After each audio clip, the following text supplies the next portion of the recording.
Quant à vous, Thierry Geffrotin, est-ce que ça va être une découverte, ce que vous nous proposez ce matin? En tout cas, vous nous emmenez à l'Opéra de Paris à l'occasion d'une production que vous avez beaucoup aimée, d'Othello, l'opéra célébrissime de Verdi, avec à l'affiche quelqu'un de célèbre aussi, Roberto Alagna. Oui, alors on va aller dans deux endroits bien différents de l'Opéra Bastille, où cet Othello est programmé jusqu'au 7 avril.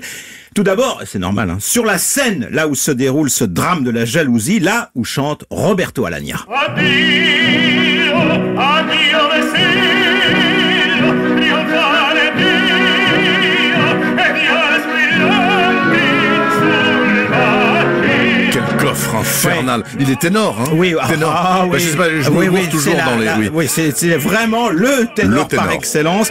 Et Othello est un rôle très exigeant. Ça exige un art consommé. Voilà, l'art de Roberto Alagna pour porter vocalement ce rôle très difficile. Artistiquement aussi, parce qu'il s'agit pas seulement de chanter, il faut aussi jouer, interpréter le personnage.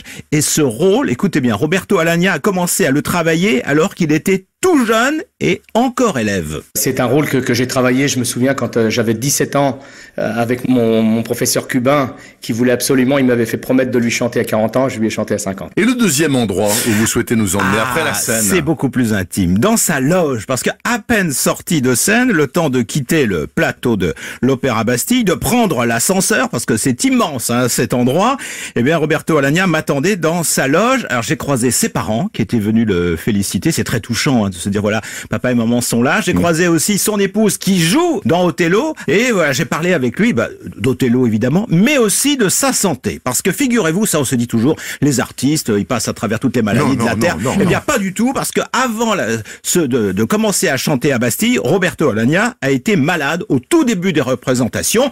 Et pourtant, il a chanté. Je suis tombé malade un jour avant la Générale. Et Alexandra aussi, nous avons eu une trachéite qui n'est pas encore passée. Vous voyez. Ensuite, c'est parti dans le nez, avec le nez encombré. Ce matin, je me réveille avec une conjonctivite. Alors je me dis, c'est pas possible. Qu'est-ce qu'il y a? On me jette des sorts. Et à chaque fois, j'ai découvert d'autres possibilités. C'est pour ça que j'aime bien, même quand on est diminué, même quand on est dans le tourment vocal, y aller quand même, parce qu'on découvre des choses.